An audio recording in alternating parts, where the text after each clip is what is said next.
Good morning. कैसे हो भाई सारे? आज हम शुरू करने वाले हैं। देखो, समतल ज्यामितीय आकृतियां होती हैं। सबसे पहले कि समतल ज्यामितीय आकृतियों में बात करें कि रेखा, कोण, बहुभुज, त्रिभुज, चतुर्भुज, वर्त, ये चीजें हमारे पास आती हैं। तो ज्यामिति जो है वो आज हम शुरू करने वाले हैं। तो यहाँ सबसे खास चीज है कि हमारे पास जो क्वेश्चन आता है वो बिल्कुल बारीकी से पूछा जाता है, यानी हर एक छोटी से छोटी चीज भी आपसे पूछी जाती है। तो यहाँ पे आपको एक एक परिभाषा भी लिखनी है, एक एक पॉइंट टू पॉइंट लिखना है, हर एक चीज को ध्यान से याद करना है, क्योंकि ये जो चीजें हैं ये मतलब आपको ऐसा लगता है कि आती भी हैं और आते हुए भी कई बार क्या हो जाते हैं गलत। तो वो रीजन एक ही रहता है कि हम सारी चीजों को एक तरीके से लिखते नहीं, व्यवस्थित ढंग से नहीं लिखते। तो देखो हम बात करें, देखो सबसे पहला नाम आता है समतल ज्यामितीय आकृतियां। समतल ज्यामितीय आकृतियां, तो इसमें सबसे पहला नाम है कि मैं कहूं समतल। जैसे आप कहोगे रेखा, कोण, तो जो रेखा है, कोण है, वो कहां बनेंगे? समतल पे। तो यहां बात करें, सबसे पहली जो परिभाषा लिखेंगे हम वो लिखेंगे समतल की। प्लेन जो है वो क्या होता है? एक तो था वक्रतल और एक होता है समतल। तो वक्रतल और समतल में खास चीज क्या है, क्या यहां पे है, तो वो आपको देखना है। समतल होता है प्लेन, प्लेन यानी ऐसा तल जो उबड़ खाबड़ ना हो, यानी उबड़ खाबड़ ना हो। जैसे मैं कहूं अपने सामान्यतः खेत होते हैं उबड़ खाबड़ होते हैं। अगर बात करें जैसे खेत के हम प्रश्न करते हैं तो हम एकदम से प्लेन लेके चलते हैं। तो वो दो प्रकार के हो जाते हैं, एक तो ऐसा तल जो उबड़ खाबड़ ना हो। जैसे यहाँ पे हम कहीं व्हाइट बोर्ड, आपके पास ये जो ग्रीन बोर्ड है जिसमें हम लिख रहे हैं, ये क्या है? बोर्ड जो है, श्यामपट्ट जो है वो इसका समतल का एक बहुत अच्छा उदाहरण है। दूसरा कागज एक बहुत अच्छा उदाहरण है।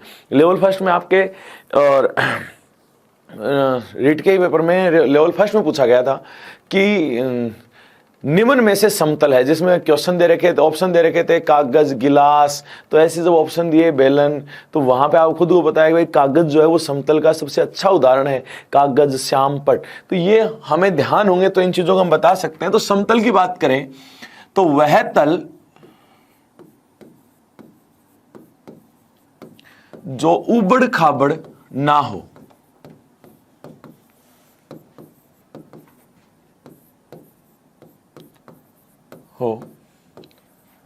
अर्थात समान हो,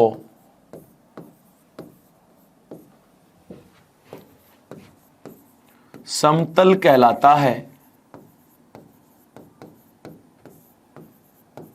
इसके सबसे अच्छे एग्जाम्पल जो हैं वो है श्यामपट्ट। पहला तो है श्यामपट्ट, दूसरा अपने पास है कागज। ये लो, दो सबसे बढ़िया उदाहरण है। फिर दूसरी चीज देखो, एक बात देखो, यहां पे दो पॉइंट आपको याद रखने हैं कि एक समतल पर, एक प्लेन पर कितने बिंदु होते हैं। तो आप एक चीज देखो, इस श्यामपट्ट पे कितने बिंदु होंगे? अनंत। कितने बिंदु होंगे? अनंत। तो हम कहेंगे कि समतल पर अनंत बिंदु होते हैं।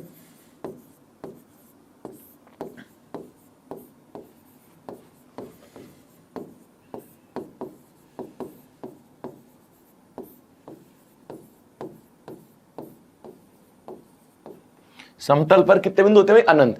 एक जो प्लेन होता है ना, उस पे अनंत बिंदु होते हैं, इनफाइनाइट बिंदु है, कितने भी हो सकते हैं। दूसरी चीज मैं कहूं, एक प्लेन पर कितनी लाइनें खींच सकते हैं, कितनी रेखाएं खींच सकते हैं। तो हम बात करें कि यहां पर आप अनंत रेखाएं खींच सकते हो, कितनी भी लाइनें एक प्लेन में आप खींच सकते हो। तो हम कहेंगे समतल पर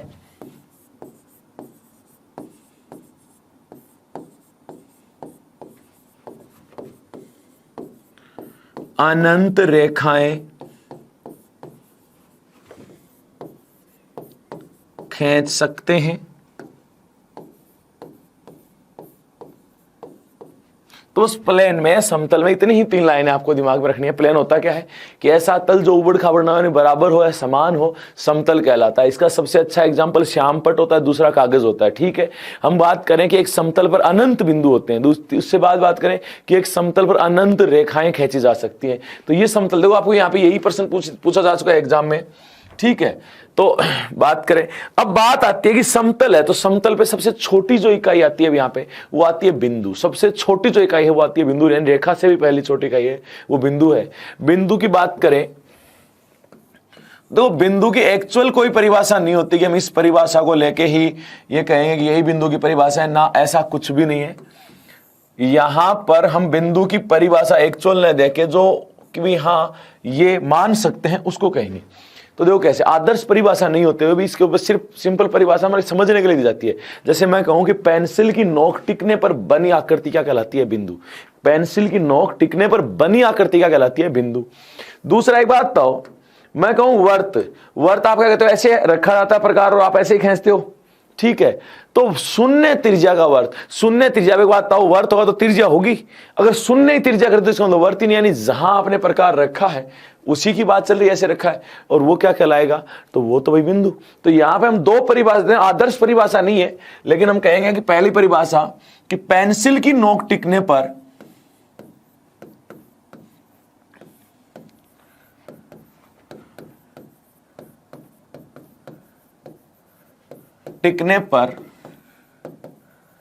बनी आकृति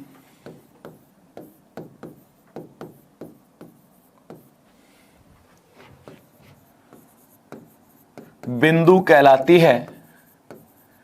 पेंसिल की नोक टिकने पर बनी आकृति क्या कहलाती है, बिंदु, ठीक है। अथवा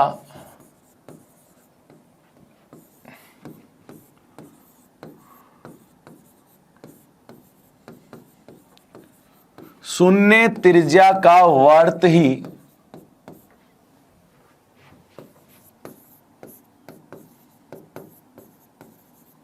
बिंदु कहलाता है। ये तो बात हुई, हमने कही कि भाई परिभाषा हमारे समझने के लिए थी। अब हमने क्या कहा कि बिंदु पेंसिल की नोक टिकने पर, अब देखो क्या कहा जाएगा, बिंदु जितना छोटा होगा ना उतना ही क्या माना जाएगा, आदर्श बिंदु। तो यहां पे कहूं कि बिंदु जितना छोटा होता है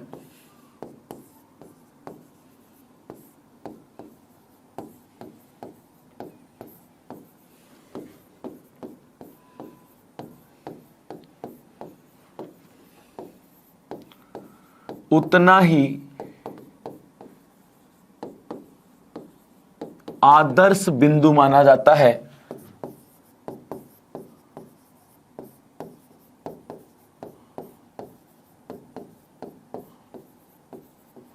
बिंदु जितना छोटा हो सा इतना ही क्या माना जाएगा, आदर्श बिंदु माना जाएगा। दूसरा देखो, बिंदु के चारों ओर बने कोणों का योग कितना होता है, 360 डिग्री। तो बिंदु के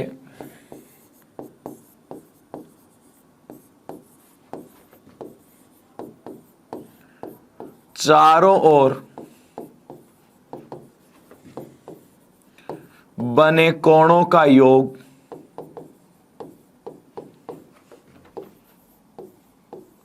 360 डिग्री होता है,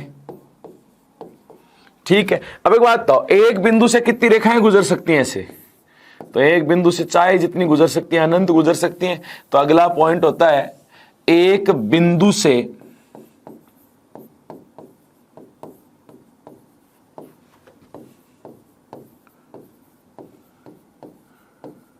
अनंत रेखाएं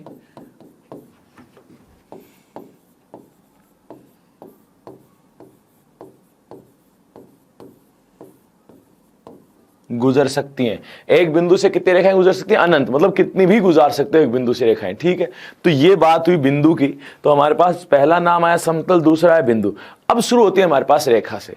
तो अब बात करें अगली जो बात है लाइन या रेखा की।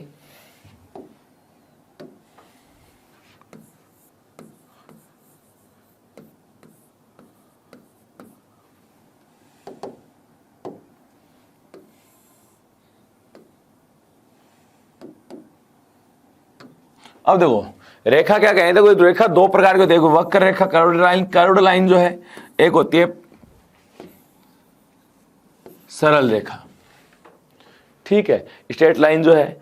अब बात करें यहां पे कि दो लाइनें हैं अपने पास। रेखा एक्चुअल में होती क्या, अनंत बिंदुओं का बिंदुपथ। अब अनंत बिंदुओं का बिंदुपथ, बिंदुपथ वो सीधा भी हो सकता है, वो कर्व भी हो सकता है, घुमावदार भी हो सकता है, उसे ही क्या कहा जाता है, रेखा। तो देखो सबसे पहली बात करें, रेखा जो है, हम वक्र रेखा नहीं पढ़ते, हम जो पढ़ते हैं अध्ययन करते हैं वो सरल रेखा करते हैं। तो अनंत बिंदुओं का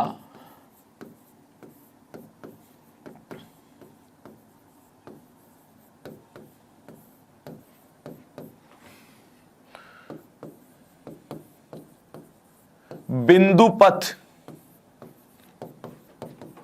ही रेखा कहलाता है।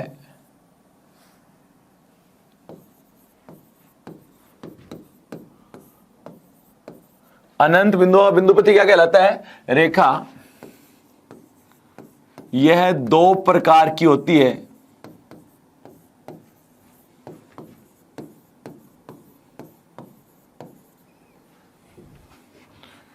तो दो प्रकार देखना भाई,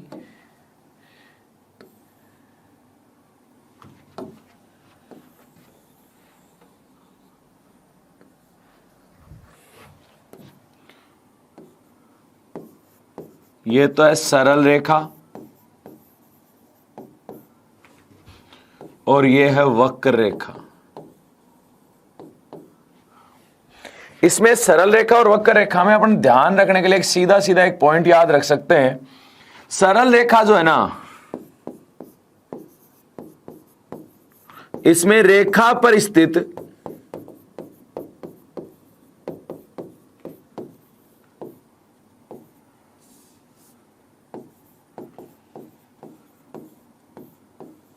किन्हीं भी दो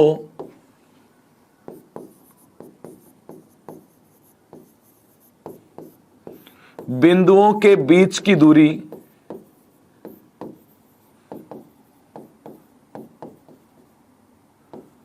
न्यूनतम होती है।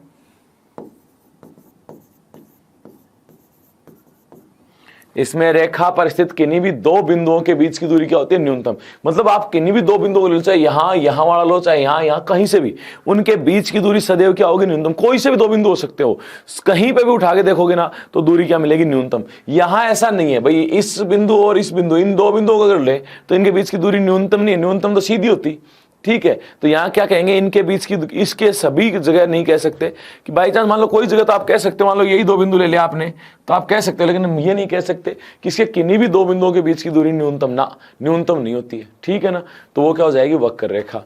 ठीक है ना, ये जो खास पॉइंट था यही था कि सरल रेखा में किन्हीं भी दो बिंदुओं के बीच की दूरी क्या होती है? न्यूनतम होती है। अब देखो हम बात करेंगे इन रेखाओं के बारे में, तो सबसे पहले जो हम पढ़ते हैं वो है सरल रेखा। तो इसको थोड़ा सा और लिखेंगे भाई, सरल रेखा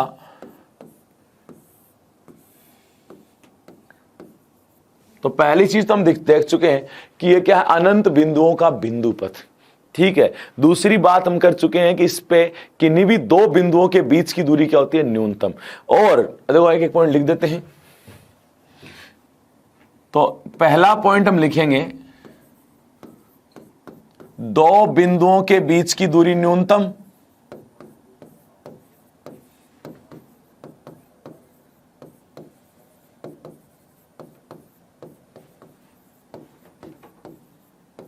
ठीक, दूसरा हम कहेंगे रेखा पर अनंत बिंदु होते हैं।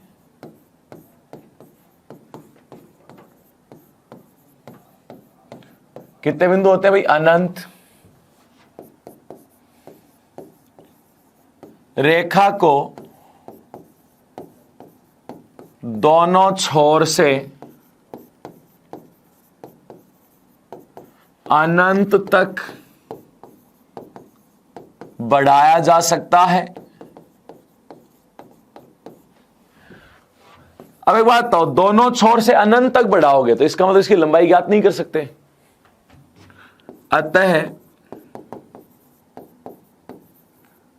इसकी लंबाई नहीं ज्ञात कर सकते। अतः इसकी क्या ज्ञात नहीं कर सकते भाई? लंबाई ज्ञात नहीं कर सकते, लेंथ ज्ञात नहीं कर सकते। आप बनाना चाहो तो ये बना सकते हो, देखो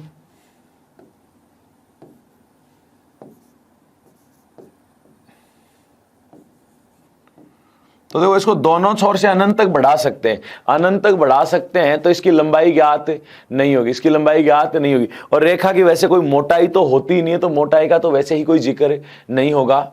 अगला देखो यहां पे हम बात करें, रेखा के बाद जो आती है वो किरण आती है। किरण, अब किरण में देखो सबसे पहली बात करें, रेखा में दोनों छोर से अनंत तक बढ़ा सकते थे ना, किरण में एक छोर स्थायी कर दिया जाता है। एक छोर को क्या कर दिया था? स्थायी। और दूसरे छोर को अनंत तक बढ़ा सके तो वो क्या कहलाती है? किरण। तो हम क्या कहेंगे? इसका एक छोर निश्चित होता है।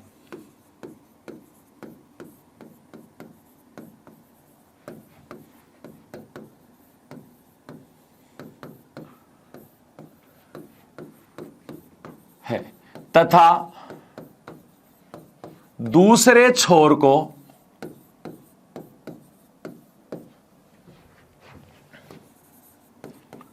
अनंत तक बढ़ा सकते हैं। ठीक है, अब जैसे मैं कहूं ये A है, ये तो निश्चित है, और B की तरफ आप बढ़ा सकते हो, तो ये स्टार्टिंग पॉइंट आ गया A, और ये B की तरफ क्या हो रही है, बढ़ रही है। अब आपसे पूछ रहा है इस पे कितने बिंदु हैं। देखो सबसे बड़ी बात की लगता है कि एक बिंदु है, एक नहीं, बिंदु तो अनंत है, एक तो क्या है, निश्चित। एक क्या है, निश्चित। क्या इसकी लंबाई माप सकते हो, नहीं। तो यहां हम कहेंगे इसका एक छोर निश्चित होता है,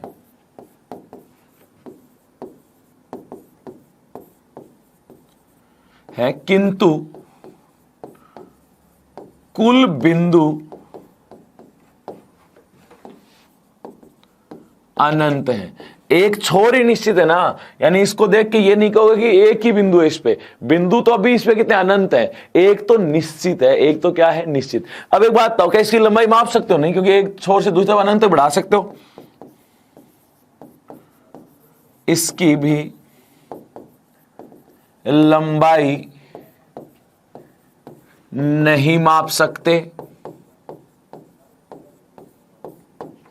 इसकी भी क्या नहीं माप सकते भाई, लंबाई नहीं माप सकते। चलो ठीक है, अगला देखो, किरण के बाद अपने पास आता है रेखाखंड, लाइन सेगमेंट जो आता है।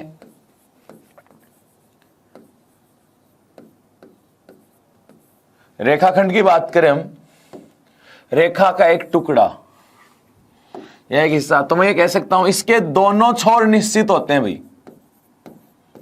इसके दोनों छोर निश्चित होते हैं।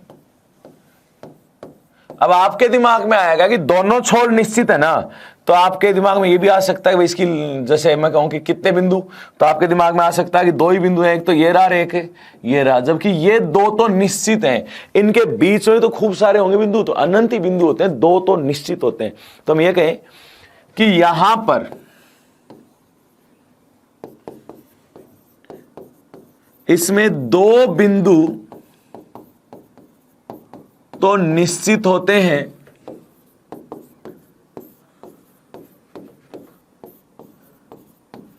किंतु कुल बिंदु अनंत होते हैं। कुल बिंदु कितने होते हैं, अनंत। अब एक बात बताओ, इसके दोनों छोर निश्चित है, तो इसकी लंबाई भी क्या कर सकते हैं, माप सकते हैं।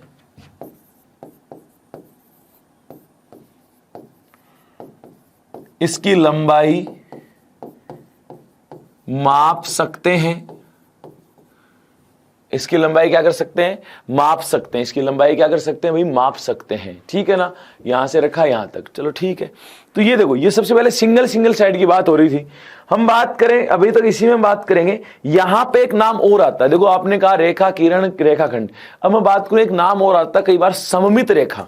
ये एनसीईआरटी वगैरह में एक अलग ही चैप्टर आता है पूरा सममित रेखा का। सममित रेखा होती क्या है, इसे प्रश्न कैसे आते हैं वो देखते हैं।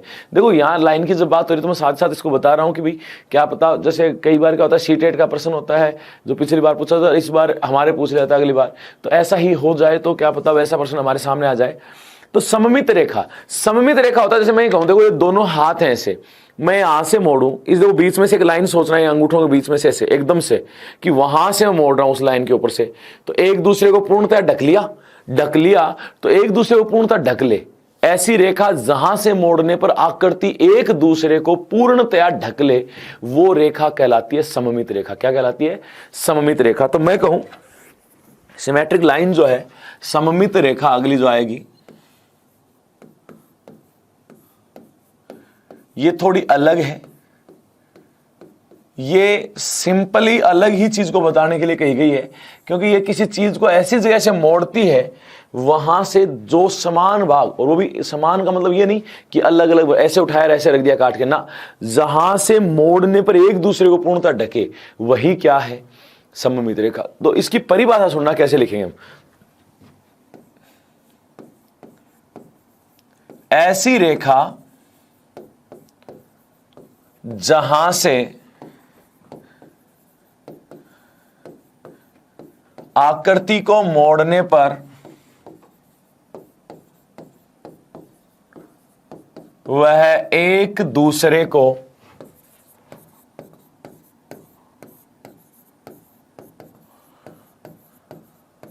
पूर्णतः ढकले सममित रेखा कहलाती है। जहां से आकृति को मोड़े ना तो आकृति एक दूसरे को पूर्णतः ढकले, क्या कहलाती है? सममित रेखा।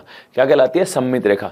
देखो मैं बात करूं कि सीटेट में लेवल फर्स्ट में पूछा गया था अल्फाबेट में से, और लेवल 2 में पूछा गया था जैसे समबाहु त्रिभुज में कितनी सममित रेखाएं होती हैं, आयत में कितनी होती हैं। तो अभी आपके दिमाग में आएगा सर त्रिभुज तो हमने पढ़ा नहीं है, चतुर्भुज भी हमने नहीं पढ़ा, लेकिन सममित रेखा का जितना हमें पढ़ना है वो पहले हम भी एक बार पढ़ेंगे, और जब त्रिभुज चतुर्भुज आएगा तब दोबारा से एक बार मैं आपको याद दिलाऊंगा कि एक सममित रेखा में हमने पढ़ा था, तब ये प्रश्न था और ये चीज हमने की थी, तो वहां फिर से याद आ जाएगा। तो यहां हम बात करें एक बार, जैसे आपने कोई भी अल्फाबेट लिखा, मैंने कहा ए में कितनी सममित रेखा है, तो आपके दिमाग में आएगा कि ए में तो एक ही होगी। ये देखो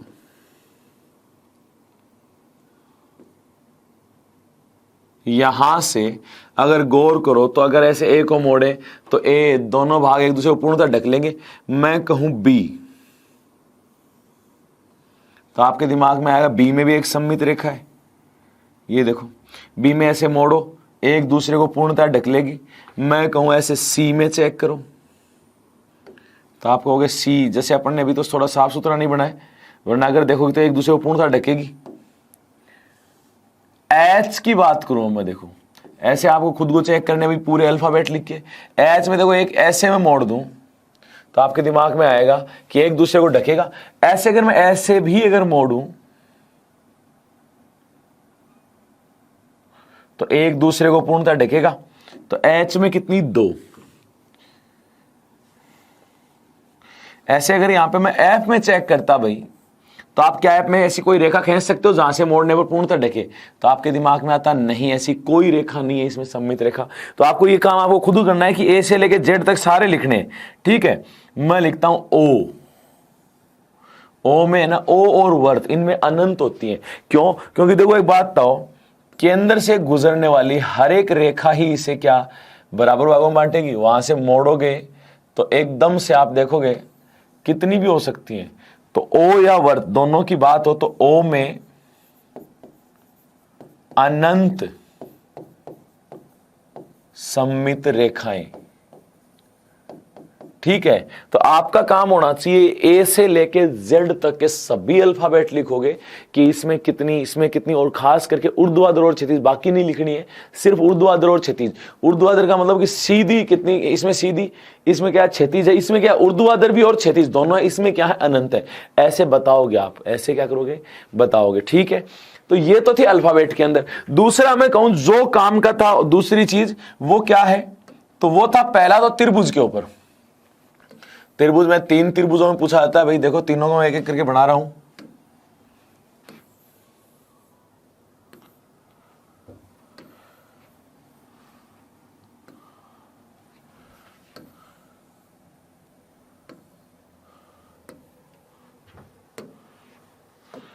अब देखना, पहला ए बी सी समबाहु है, इसकी तीनों भुजाएं क्या हैं? बराबर।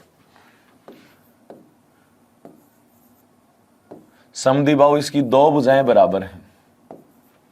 विषमबाहु में तीनों भुजाएं क्या हैं? अलग अलग। ये ए, ये बी और ये क्या है? सी, ठीक है। ये है समबाहु त्रिभुज।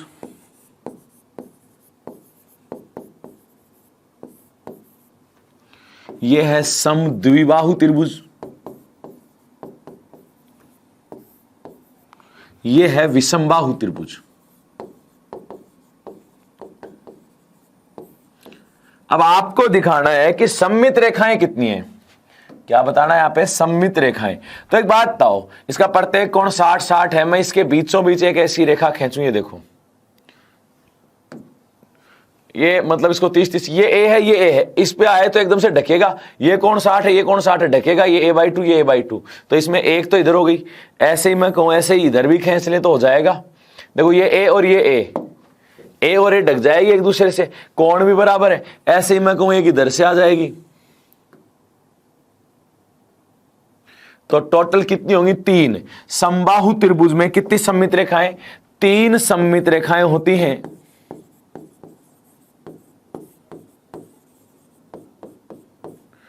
अब देखो ये भाई समबाहु में वापस एक बार जब हम त्रिभुज पढ़ेंगे तो फिर से बता दूंगा वहां पे। ये देखो यहां पे समद्विबाहु है, आपने पहली रेखा खींची ऐसे, ये ए, अगर ये दो भुजा बराबर हैं तो ये दोनों कोण भी बराबर होंगे भाई। इनको ऐसे ढके तो ए कवर होगा, कोण बराबर, तो इसमें ए क्या आएगी। देखो एक बात बताओ, मैं इधर से खींचने की कोशिश करूं तो ये भुजा ए और ये बी क्या कवर होंगी क्या, तो आपके दिमाग में आएगा नहीं भाई, इधर से ए है इधर बी है, इनकी लंबाई अलग अलग होगी तो एक दूसरे को पूर्णतया नहीं देखेंगे, एक्स्ट्रा बचेगी। तो यहां हम कहेंगे सिर्फ एक होती है, तो एक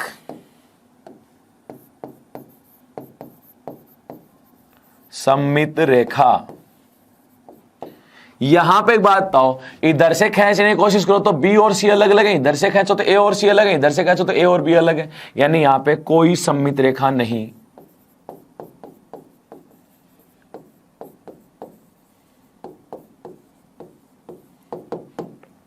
तो देखो सबसे पहले बात करूं कि मैं त्रिभुज में आपके पास समबाहु त्रिभुज में 3 होती हैं, समद्विबाहु में 1 होती है और विषमबाहु में 1 भी नहीं होती है। ध्यानपूर्वक एक बार खुद बना के देखोगे ना तो ये फिर से याद हो जाएंगे। सममित रेखा क्या होती है, वह रेखा जो आकृति को भी, वह रेखा जहां से आकृति को मोड़ने पर एक दूसरे को पूर्णतया ढक ले, सममित रेखा कहलाती है। हमने कहा समबाहु त्रिभुज में 3 होती है, समद्विबाहु त्रिभुज में 1 होती है और विषमबाहु त्रिभुज में 1 भी नहीं होती।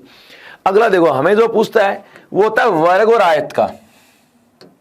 किस किस का पूछता है, देखो वर्ग का,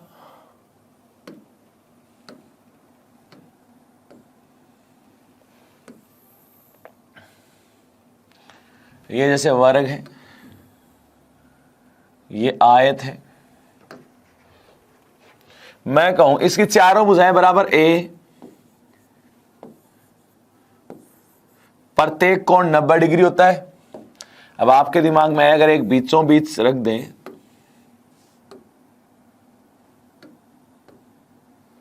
बीचों बीच ऐसे, तो यहां से मोड़ोगे तो आप पता है एक दूसरे को पूर्णतः ढकेंगे, इधर से मोड़ोगे तो भी एक दूसरे को पूर्णतः ढकेंगे क्योंकि 90-90 कोण।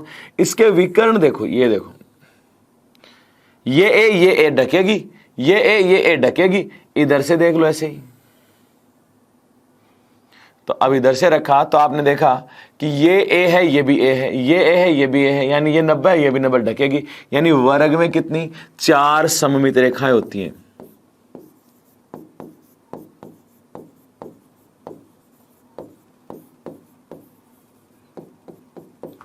अब बारी आई आयत की,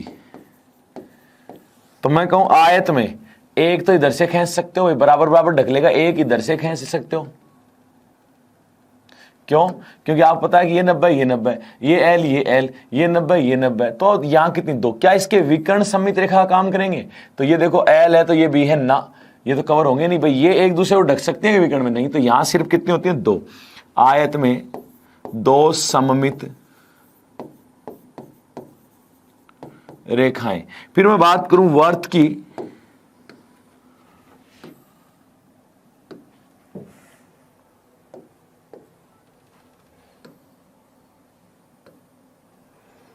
वर्त में भी आपको बताने की जरूरत ही नहीं है क्योंकि वर्त ओ ही है।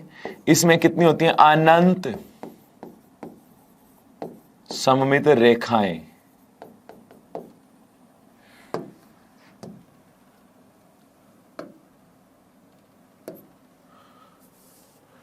ठीक है, तो यहां पे जो काम की चीज थी सममित रेखाओं में, सममित रेखा यही पूरा चैप्टर है भाई वहां पे।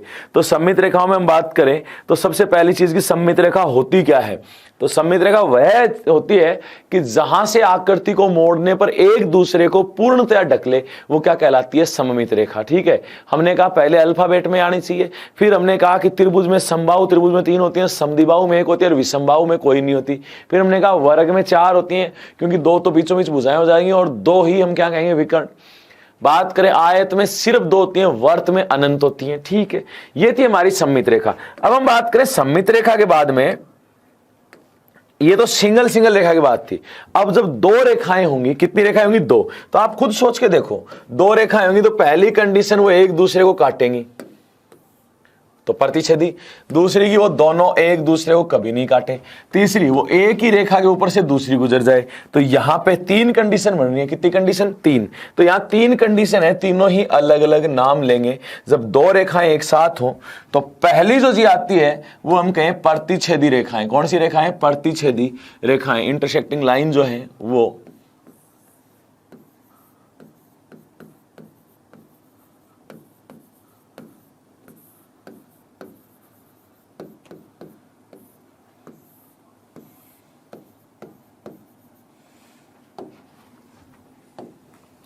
जब 2 रेखाएं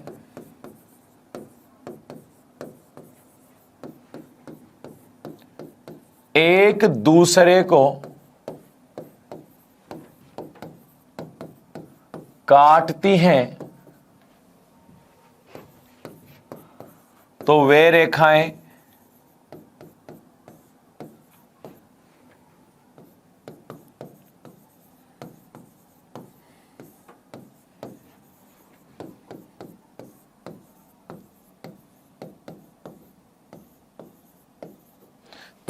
कैसी कहलाती हैं? प्रतिच्छेदी रेखाएं। जब 2 रेखाएं एक दूसरे को काटती है ना तो प्रतिच्छेदी रेखाएं कहलाती है। अब एक बात तो, प्रतिच्छेदी रेखाएं एक दूसरे को अधिकतम एक ही बार काट सकती हैं। एक बार काटने के बाद दोबारा कभी नहीं काट पाएंगी। क्यों? क्योंकि जब जैसे जैसे आगे बढ़ते जाएंगे उनके बीच की दूरी बढ़ती जाएगी। जैसे मैं कहूं, इधर देखते हैं, यहां इतनी सी दूरी है, और आगे चलेंगे दूरी बढ़ गई, और आगे चलेंगे फिर दूरी बढ़ गई। ऐसे इधर देख लो, चाहे ये देखो, ठीक है। ये है कटान बिंदु या प्रतिच्छेदी बिंदु, ठीक है। इनमें सिर्फ एक उभयनिष्ठ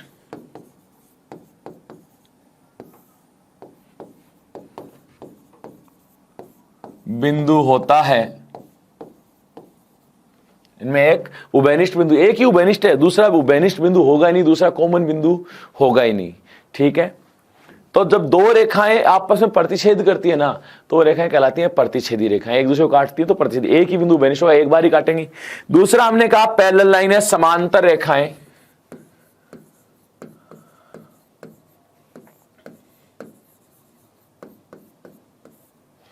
कैसी रेखाएं भाई?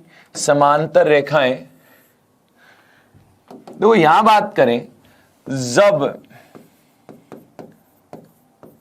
किन्हीं 2 रेखाओं के मध्य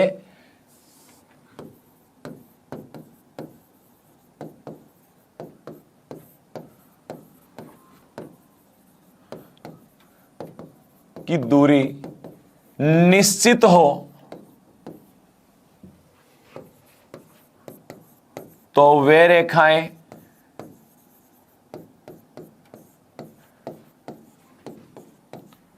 समांतर रेखाएं कहलाती हैं।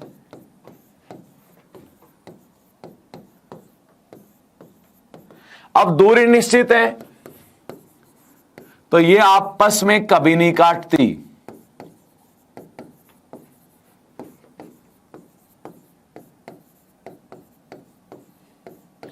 तो ये आपस में कभी भी नहीं काटती।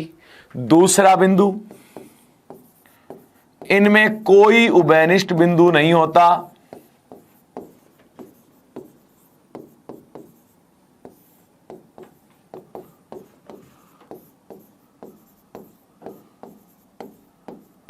इनमें कोई उभयनिष्ठ बिंदु नहीं होता है। जैसे ये एक रेखा है L और ये रेखा है M।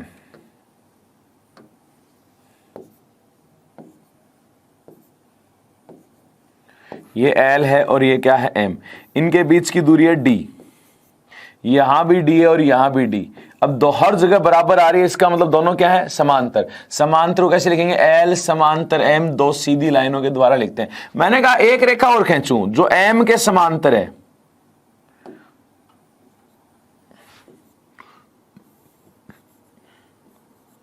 ये दूरी है A और ये दूरी भी क्या है? A, ठीक है। ये है N।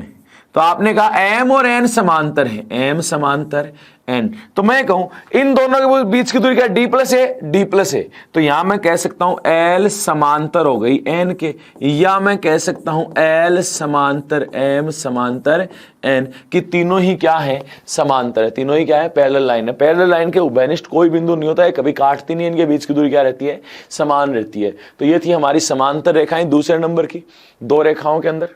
तीसरी होती है संपाती रेखाएं, कोइंसिडेंस लाइन। संपाती रेखाएं, यहां हम बात करें संपाती जो है, कोइंसिडेंस लाइन जो है उनकी बात करें, तो ये एक रेखा पर से ही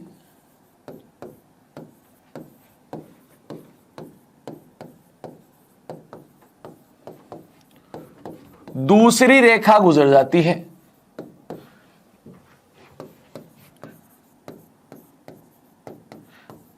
एक रेखा के ऊपर से ही कौन सी रेखा गुजरी, दूसरी। एक तो जाहिर ही थी, उसके ऊपर ही से दूसरी चलेगी। दिखने में एक दिखती है, लेकिन होती कितनी है, दो।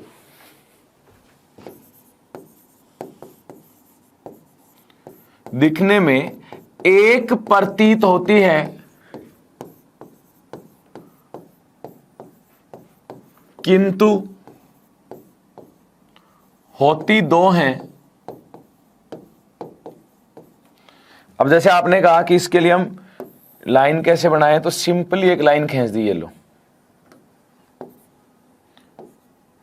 ये कितनी लाइन है, दो हैं, ठीक है। तो ये संपाती लाइनें हैं। अब मैं कहूं इन पे कितने बिंदु उभयनिष्ठ, आप कहोगे अनंत सारे बिंदु उभयनिष्ठ। इनके सारे बिंदु कॉमन होते हैं, उभयनिष्ठ मतलब कॉमन होते हैं।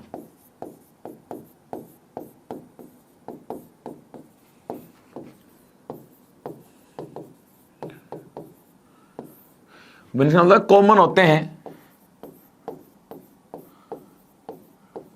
अर्थात सारे कितने होते हैं, अनंत। अनंत बिंदु उभयनिष्ठ होते हैं। अनंत बिंदु क्या होते हैं भाई, उभयनिष्ठ होते हैं। सारे बिंदु उभयनिष्ठ होते हैं, अनंत के अनंत बिंदु क्या हो गए, उभयनिष्ठ। चलो ये तो ठीक था। यहां देखो हमने कहा तीन, जब दो रेखाएं ना, तो पहली प्रतिशत एक दूसरे को काट रही हैं तो एक ही बिंदु पे काटेंगी, तो उभयनिष्ठ बिंदु एक वो दोबारा कभी नहीं काटेंगे, ठीक है। फिर हमने कहा समांतर रेखाएं, समांतर रेखाएं दो ऐसी रेखाएं जिनके मध्य की दूरी समान हो, ये कभी भी नहीं काटेंगे आपस में, तो इनका कोई उभयनिष्ठ बिंदु नहीं होगा। तीसरी हमने कहा संपाती रेखाएं। संपाती रेखा का मतलब एक रेखा के ऊपर से ही दूसरी रेखा गुजर जाए, यानी सारे बिंदु क्या है, उभयनिष्ठ हैं। तो कैसी रेखाएं, संपाती। तो ये दो थी। अब अगर दो से ज्यादा हो जाए, तो पहली तो देखो आती है आपके पास संगामी रेखाएं।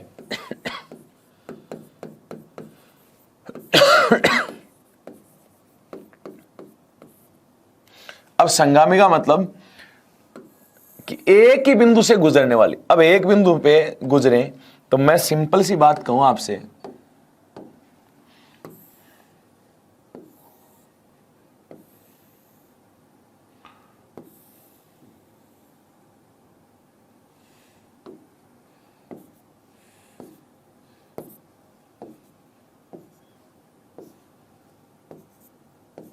अब एक बिंदु से दो गुजरे, तब तो प्रतिच्छेदी थी, लेकिन दो से ज्यादा रेखाएं, तीन या तीन से अधिक मान ले, जब एक ही बिंदु से दो से अधिक रेखाएं गुजर जाएं, तो वे रेखाएं कहलाती हैं संगामी रेखाएं। जब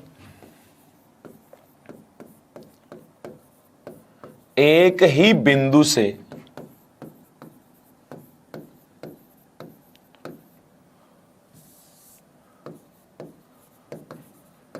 दो से अधिक रेखाएं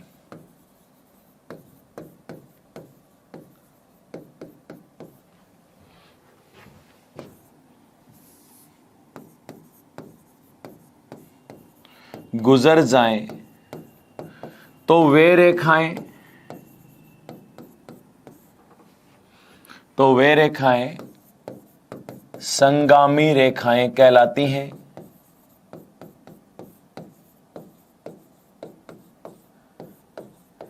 कैसी कहलाती है भाई, संगामी। तो एक बिंदु से दो से ज्यादा रेखाएं गुजर रही है, तो रेखा कैसे हैं, संगामी। तीसरी होती है यहां पे तिर्यक रेखा।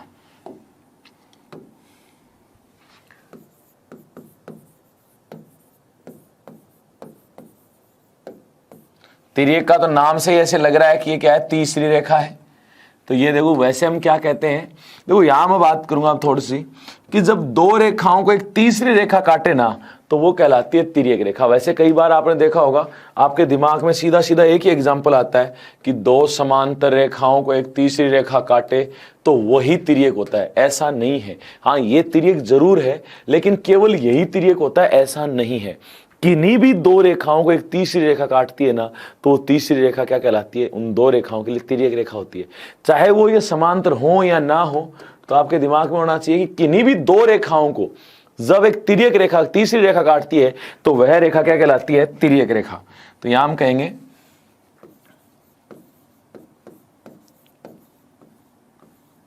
जब किन्हीं दो रेखाओं को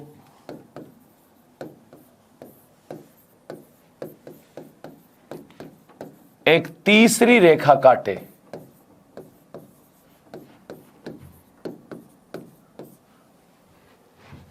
तो वह तीसरी रेखा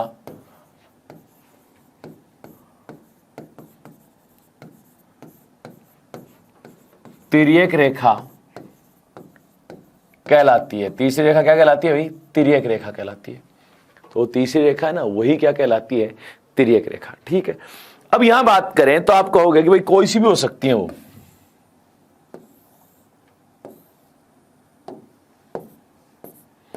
ये एम रेखा है और ये एन है। ये जो पी है ना, ये इन दो के लिए क्या है, तिर्यक रेखा।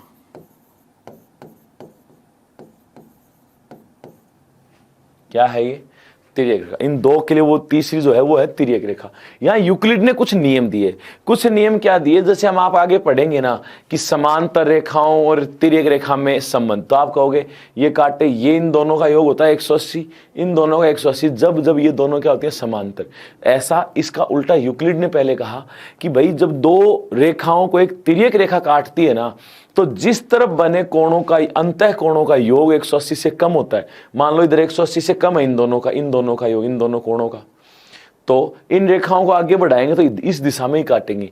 और अगर जिस दिशा में 180 से ज्यादा, उसमें कभी भी नहीं काटेंगे। और अगर एक तरफ बने अंतः कोणों का योग अगर 180 है, तो वो दोनों रेखाएं, इसका मतलब क्या है, समांतर रेखाएं, वो जिंदगी में नहीं काटेंगी, वो जिंदगी में कभी भी नहीं काटेंगी। तो ये किसने दिए थे, यूक्लिड ने। तो यहां मैं कहूं यूक्लिड के नियम,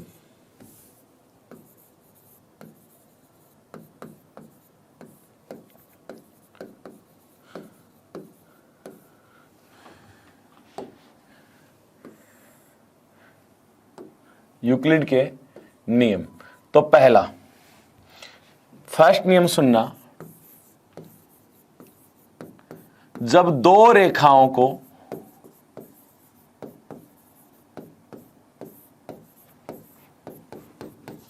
एक तिर्यक रेखा काटे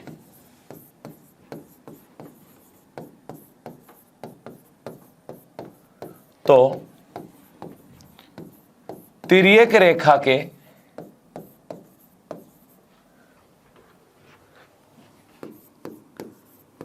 एक तरफ बने अंतः कोणों का योग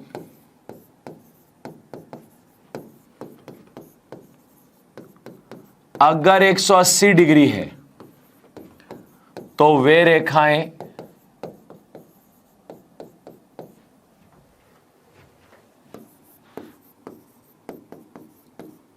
समांतर होंगी। अब देखो, कहने का मतलब सुनना, ये एक रेखा है, ये एक दूसरी रेखा है, ये एक तिर्यक रेखा काट रही है, ठीक है। ये L है, ये M है। मैं कहूं ये X कोण और ये Y कोण, एक तरफ बने अंतः कोण है।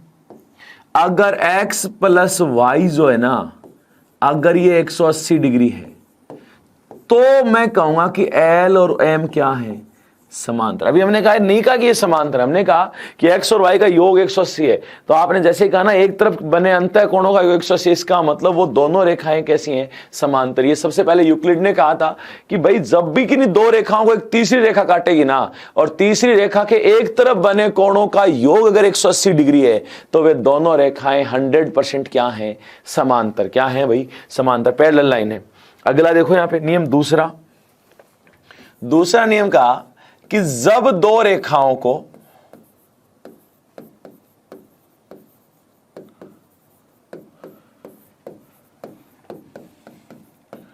एक तिर्यक रेखा काटे,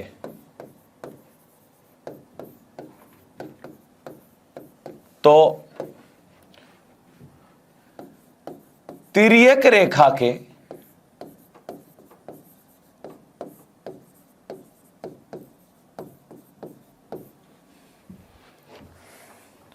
जिस तरफ के अंतः कोणों का योग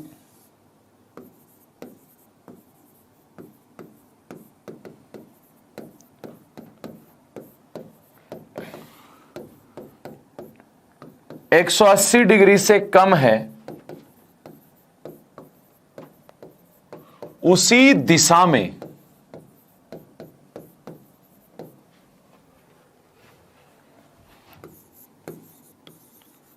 रेखाओं को आगे बढ़ाने पर काटती हैं। उसी दिशा में रेखाओं को आगे बढ़ाने पर क्या करती हैं, काटती हैं। जैसे मैं कहूं ये है और ये एक वो है, मैंने कहा ये L है और ये M है, ये एक तिर्यक रेखा है P। अब जैसे मैंने कहूं x और ये क्या है y, x और y का योग है ना, कोण x प्लस कोण y, इनका योग कम है किससे, 180 डिग्री से। किससे कम है, 180। इधर ज्यादा उस साइड नहीं काटेंगे, तो इसी दिशा में काटेंगे। तो हम क्या कहेंगे, इसी दिशा में आगे बढ़ाने पर काटेंगी, बस। ये नियम दिए थे यूक्लिड ने दो नियम दिए, पहला दूसरा। तो ये तो क्या दिया है, दूसरा तो क्या है कि जब भी दो रेखाओं को एक तीसरी रेखा काटती है ना, तो जिस तरफ के अंतः कोणों का योग 180 से कम है, उसी तरफ उसी दिशा में आगे रेखाओं को बढ़ाने पर वो एक दूसरे को काटती हैं। तो ये कह सकते हो कि जिस तरफ 180 से ज्यादा उस साइड कभी नहीं काटेंगी। दूसरा कि जब दो रेखाओं को एक तिर्यक रेखा काटे और तिर्यक रेखा के एक तरफ बने अंतः कोणों का योग अगर 180 आ गया, तो इसका मतलब वो दोनों रेखाएं कैसी हैं, समांतर। तो ये हमने आज की देखा कि भाई रेखाएं कौन कौन सी हैं, कैसे कैसी हैं। अगली क्लास में हम बात करेंगे कोण की, कोणों के बारे में। तो चलो मिलते हैं अगली क्लास में, तब तक के लिए धन्यवाद, थैंक यू।